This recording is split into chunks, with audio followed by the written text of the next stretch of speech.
হরে কৃষ্ণা। জয় গুরুদেব, জয় রাধেশ্যাম। শুভ নববর্ষের শুভেচ্ছা। নতুন বছরের নতুন প্রথম একাদশী পড়ছে 27 এপ্রিল সোমবার, শুক্লপক্ষীয় মোহিনী একাদশী। এই মোহিনী একাদশী উপবাস আপনারা করবেন, নিশ্চয়ই করবেন, কেননা এটা বৈশাখ মাস। বৈশাখ মাসে আমাদের কি আছে? ডিসকাউন্টের মাস আছে। এতে আমাদের কি হয়? পুণ্যকর্ম করলে আমাদের 1000 গুণ ফল লাভ বেশি হয়, পাপ কর্ম করলেও তো 1000 গুণ আমাদের পাপ হয়। তো আপনি সিদ্ধান্ত করুন, পুণ্য কাজ করবেন কি পাপ কাজ করবেন। তো যাই হোক, আপনারা একাদশীটা করবেন 27 এপ্রিল সোমবার, এবং তার আগের দিন রবিবার 26 এপ্রিল আপনারা দশমীর সংযমটা সম্পূর্ণভাবে সুন্দরভাবে পালন করবেন। তারপরে সোমবারের দিন একাদশী করবেন এবং মঙ্গলবারের দিন আপনারা পালন করবেন। 28 এপ্রিল মঙ্গলবার সকাল 9টা 27 মিনিটের মধ্যে থাকবে পারণ।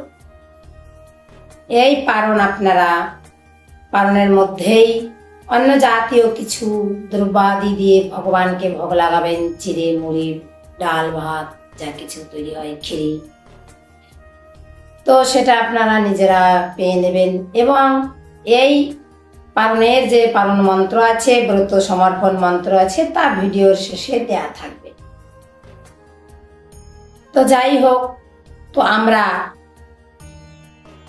দ্বাদশীর দিনেও আমাদের কিছু নিষেধাজ্ঞা আছে, যেমন আমিষ ভক্ষণ নিষিদ্ধ, তেমনটা পরগৃহে ভক্ষণ নিষিদ্ধ, কাংস পাত্রে ভক্ষণ নিষিদ্ধ, লাউ ভক্ষণ নিষিদ্ধ ইত্যাদি কিছু নিয়ম আমাদেরকে মেনে চলতে হবে। তাহলেই আমরা সম্পূর্ণ উপবাসের ফল লাভ করতে পারব। তো এবার আমরা মোহিনী একাদশী আদৌ কি আছে এবং তার মাহাত্ম্য কি সেটা আমরা বলবো। যেমন মোহিনী একাদশী হচ্ছে ভগবান যখন আমাদের সমুদ্র মন্থনের সময়, যখন দেব এবং দানবেদের মধ্যে অমৃত নিয়ে দুই দলের মধ্যে খুব দ্বন্দ্ব হচ্ছিল এবং অমৃতটা দানবের হাতেই পড়ে গিয়েছিল, তো তখন ভগবান মোহিনী রূপ ধারণ করেছিলেন। সেই মোহিনী রূপ ধারণ করার যে দিন তিথিক্ষণ, সেটাই হচ্ছে এই বৈশাখ মাসের শুক্লপক্ষীয় একাদশী তিথি। তাই এই একাদশীর নাম হয়েছে মোহিনী একাদশী। মোহিনী একাদশীর উপরে অনেক কথা আছে, যেমন ভগবানের মোহিনীর অবতারের উপরে।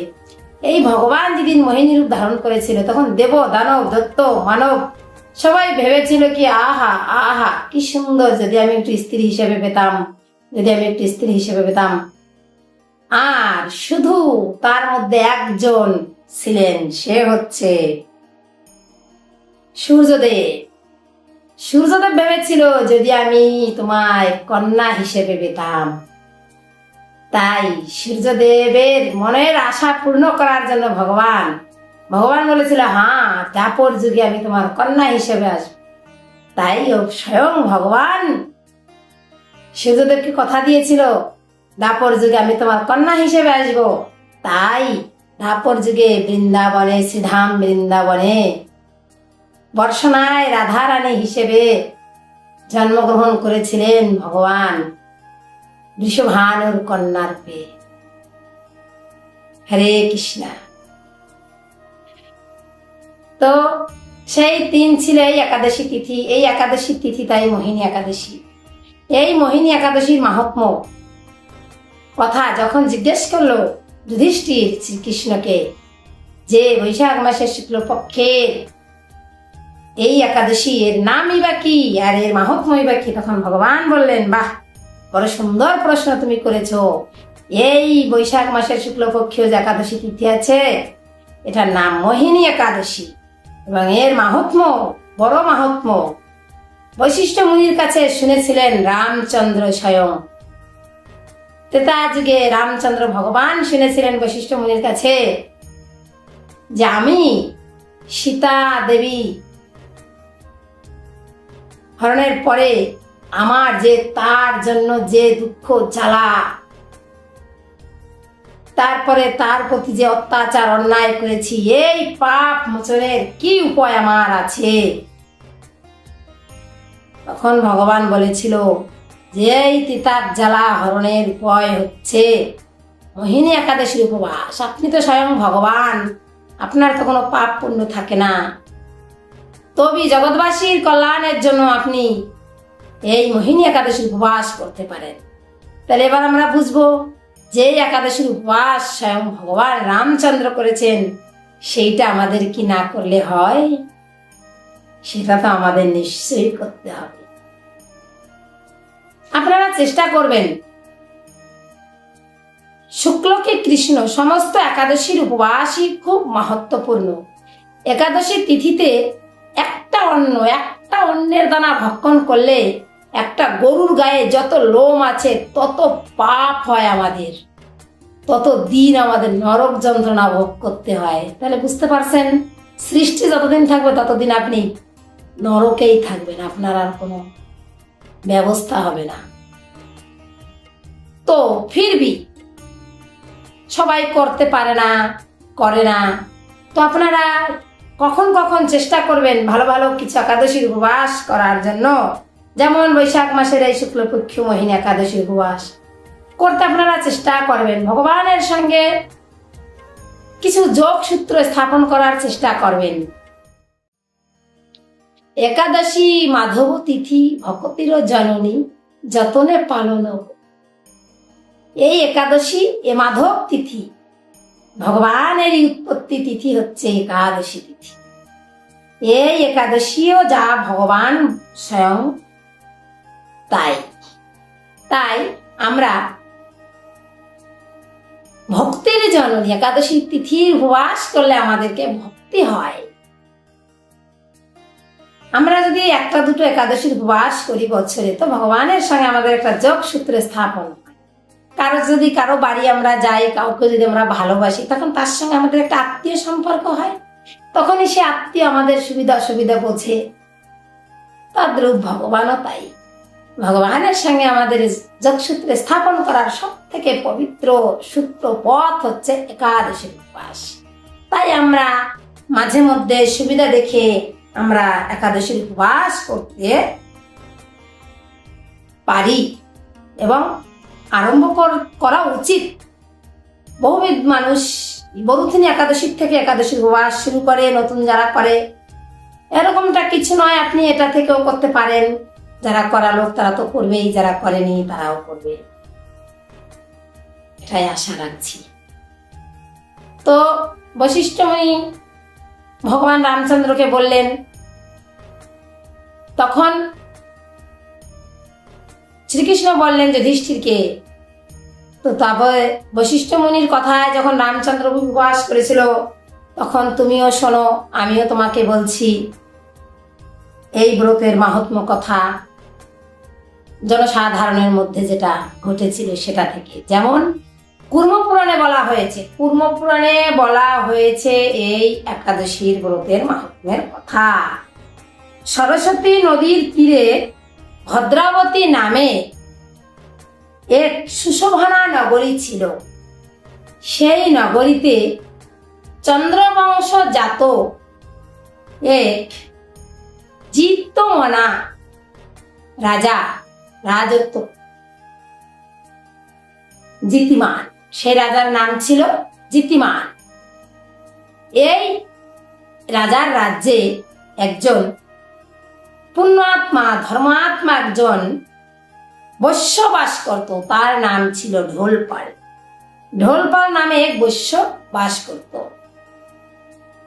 এই ঢোলপাল বৈশ্য ছিলেন পুণ্যাত্মা ধর্মাত্মা।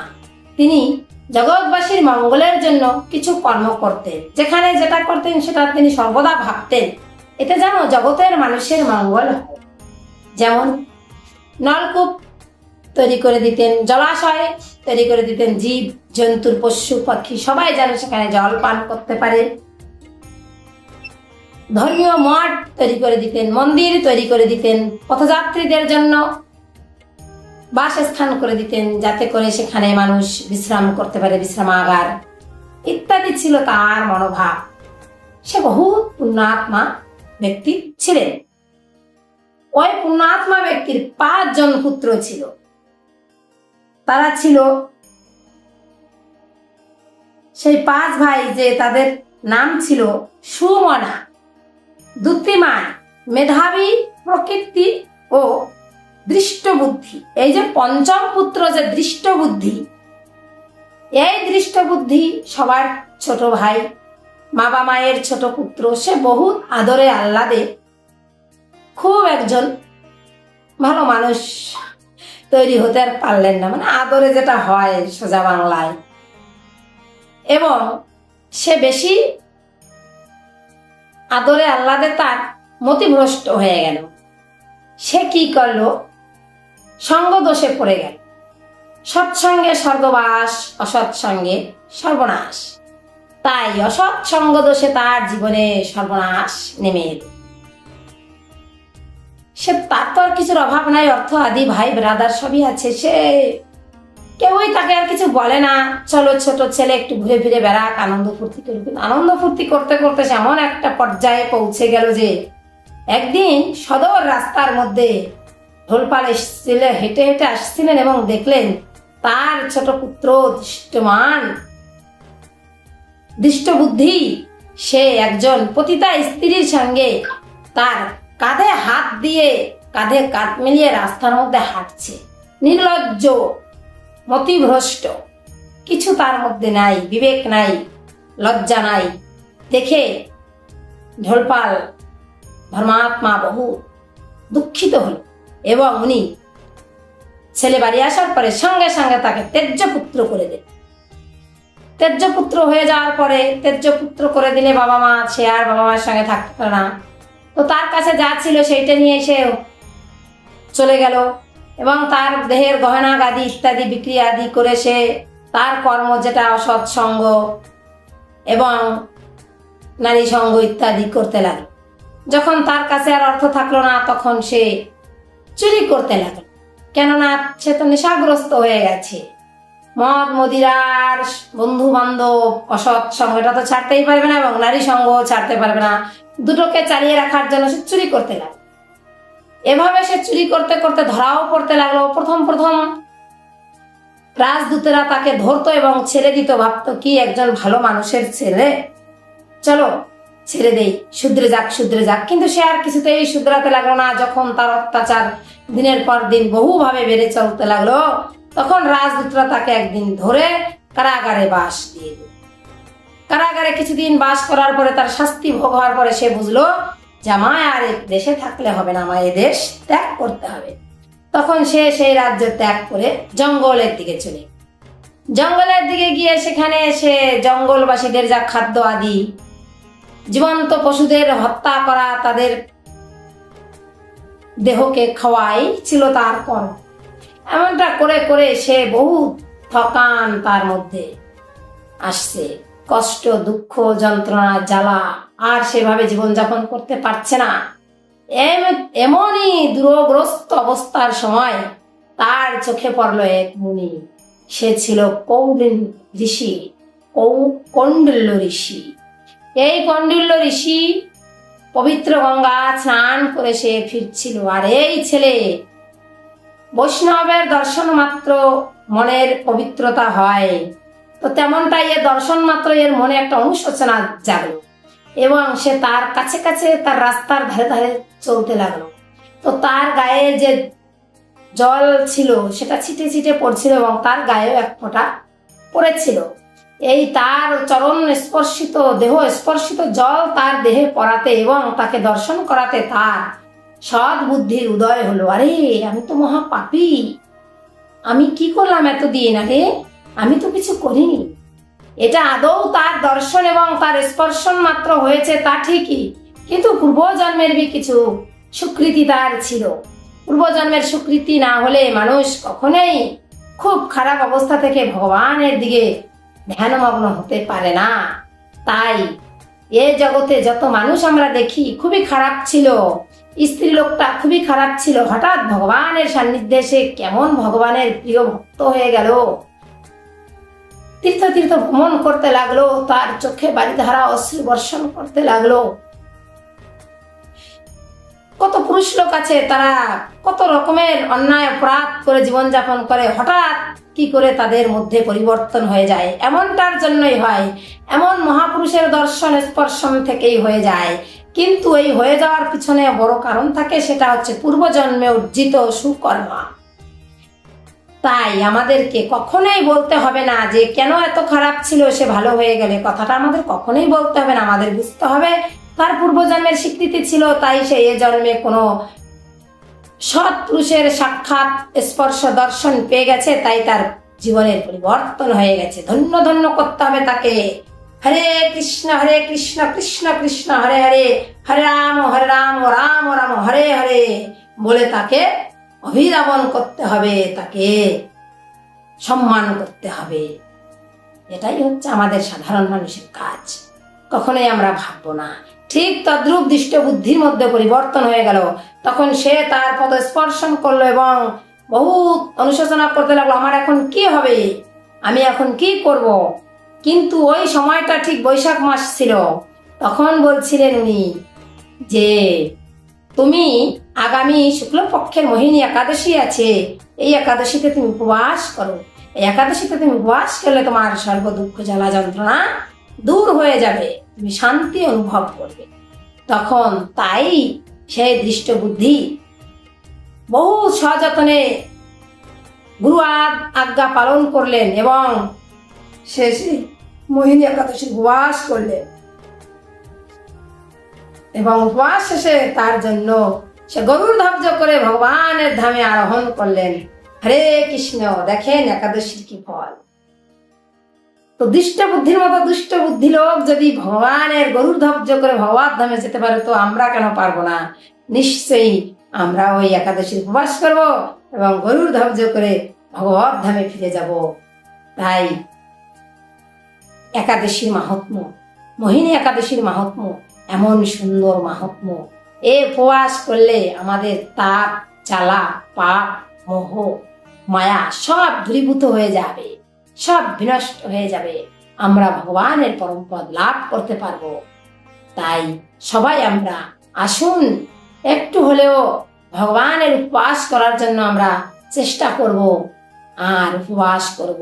আপনি যদি উপবাস করতে অক্ষম আছেন তো কিচ্ছু অসুবিধা নেই, আমাদের ভিডিও আছে। সমস্ত মানুষের অনেকেই অনেক ভক্তরা ভিডিও বানিয়ে ছাড়া হয় যে কি করে আপনারা একাদশীর দিনে পঞ্চশস্য বিনে অন্যান্য আহার আদি গ্রহণ করবেন।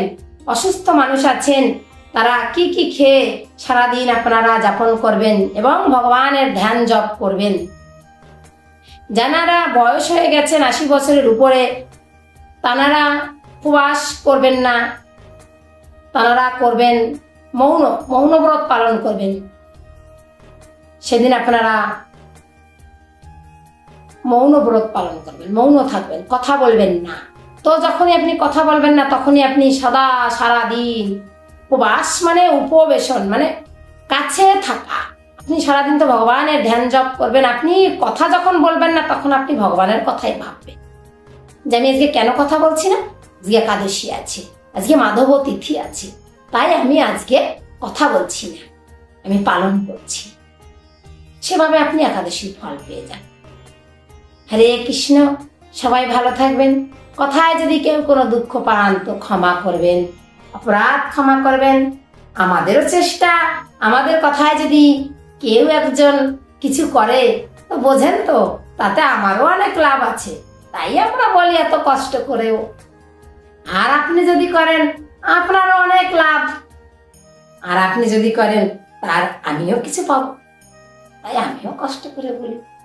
তাই সকলের উদ্দেশ্যে বলছি, সবাই করবেন, পাড়া প্রতিবেশীদেরও বলবেন, নিজের আত্মীয় স্বজনদেরকেও বলবেন, আসো আমরা কিছু করি, ভগবানের সঙ্গে আমরা যুক্ত হই। যে কাজের জন্য আমরা পৃথিবীতে আসছি সেই কাজ আমরা কিছু করি। এ বৈশাখ মাস ভোর আপনারা ভগবানের নাম জপ করবেন। বৈশাখ মাস ভেবে আপনারা মিনিমাম 1 মালা জপ করবেন, মালা জপ করবেন। হাতে জপ করবেন করবেন। হরে কৃষ্ণ। ভালো থাকবেন, অপরাধ ক্ষমা করবেন। জয় রাধে শ্যাম।